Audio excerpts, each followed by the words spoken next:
Good evening and thank you for joining us for KREM 2 News at 5. I'm Mark Hanrahan. And I'm Whitney Ward. Caught on camera. A Spokane business owner says he came close to serious injury or maybe even worse when a neighbor came at him with two swords. Well, tonight that business owner was talking and the suspect faced a judge on serious charges. KREM 2's Shannon Mowdy spoke with that store owner about why he says he actually feels kind of bad for the suspect. Shannon?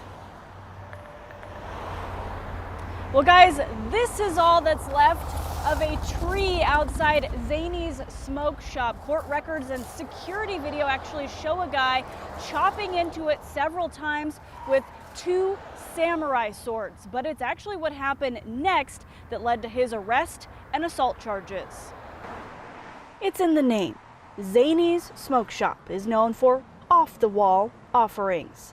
But what came to Robert Saleb's door Monday chasing me with the knife was something else entirely. Scaring my customers, so I have customers calling me, telling me they won't shop here because somebody's outside with two swords or a sword in their hand. A neighbor and longtime customer of the shop captured on security video chopping down a tree with two samurai swords.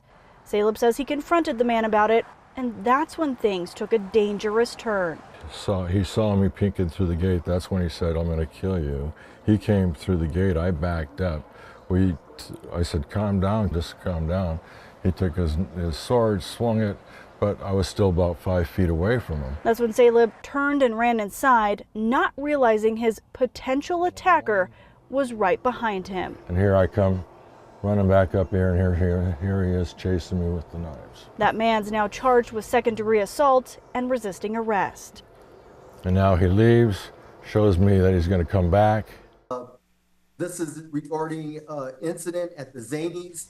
KREM 2 News is not identifying him, as he's being held until he can have a mental health evaluation. Saleb says he hesitated to even call police because he knows this was a mental health crisis. When somebody threatens your life and you come, I didn't even realize how close I came to losing my life with him being right behind me like that. Saleb says this highlights Spokane's need for some sort of behavioral health intervention or facility to deal with substance abuse, crises, and other issues that sometimes end up on businesses' doorsteps. There's a lot of low-income people out there that need mental help, but they can't go to a professional down the street, or we can't help but feel sorry for him. Everybody here knows who he is, but he needs help. Now, that discussion about the need for mental and behavioral health resources is not a new one. In fact, Mayor Lisa Brown hinted at some sort of partnership to create a behavioral crisis center last month, and we reached out to the city to see where those plans are today. We didn't hear anything back. Shannon Mowdy, KREM 2 News. All right, Shannon, thank you very much. New tonight, we are learning more about the victims in last week's deadly gas station explosion in Cardiff, Idaho. That incident left 2 people dead and 2 others in the hospital with serious burns. And tonight we do know the identities of the 2 people who died in that explosion. KREM 2's Christian Garza has been following this case from the very beginning. He's joining us now with an update. I've been talking all day with those who knew the 2 people who tragically died after a tanker exploded at the Cardiff gas station. I was able to confirm that both 53-year-old Brandon Cook and 62-year-old Wesley Lineberry died last Wednesday. The Clearwater County coroner confirmed with me that both men died from blunt force trauma from the explosion. We don't have a lot of information at this time as to why they were inside of the gas station at the time of the explosion, but what we do know is that Cook was from Orofino, Idaho, and that Lineberry was from Pierce, Idaho.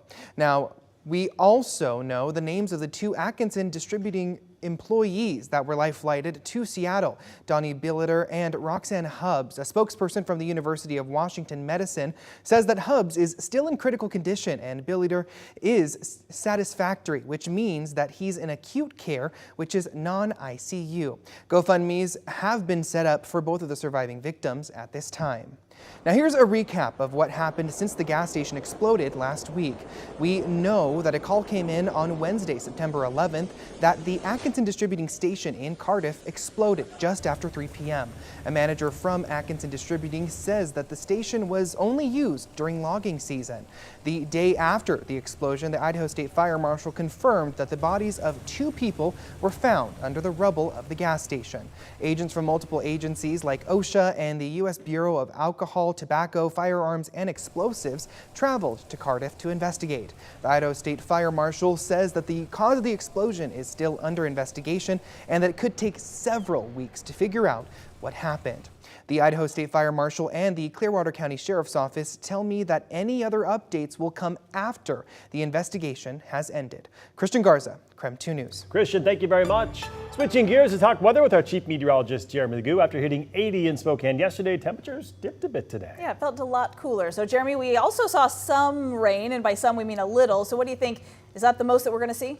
I think that's about it for most of us for the rest of the week. In fact, I think tomorrow winds up much warmer and much sunnier. But right now, it's all about the cloud cover and cooler temps. Few scattered raindrops out there, and that seems to be about it. We topped out near 70, and we're still there, and that's with storms on either side of us. We have a couple of different lows. Let's put them on here so you can see them. One there and one about there. Those two are coming together, and we find ourselves perfectly nestled in the one spot that doesn't seem to have much going on. Most of what's coming is out of the storm that's farther to the east, and that one is trying to get moisture to us, but it has to wrap all the way around the storm and go up and over the mountains. For that reason, we wind up with just these light little spotty showers that we've seen throughout the day and will see for the next couple of hours. Those eventually move out, and tomorrow winds up sunny, and we hang on to that sun. Seriously, right through Thursday. 76 tomorrow, 77 on Thursday, 74 on Friday. It's the mid-70s and sunshine. This is the weather we have all been waiting for. Yes, it is. Jeremy, thank you very much. And as the cooler weather settles in, the U.S. Bureau of Land Management has now lifted fire restrictions on BLM land all across Washington state. However, the agency is still asking all campers to be cautious out there. They say make sure that all campfires are completely extinguished and cold before leaving a campsite. Fireworks and exploding targets are also still banned on federal land. That's because of their fire risk. And keep in mind the restrictions lifted, that's for federal land. The Washington Department of Natural Resources still does have several burn bans still in effect for state land. Starting today, Spokane firefighters will be downtown training in a donated building. This training is an opportunity to use a commercial building, and it's a chance to give the firefighters real-life preparation for emergencies. Frontier Behavioral Health donated the building to the first responders as that building is slated for demolition. So starting today through Thursday, both Spokane County Fire District 9 and the Spokane Fire Department are participating. Fire crews will be put through several critical drills that include laddering and ventilating a commercial roof structure. The realism is tenfold over what our training facilities that we can recreate there. And we get to do this with our automatic aid partners, City Spokane Fire Department. So 2 very good things for agencies. It'll make our firefighters better. Fire crews will also work on navigating low visibility spaces with this training and deploying hose lines. The training may cause the closures of South Cowley Street between East Sprague and East 1st Avenue.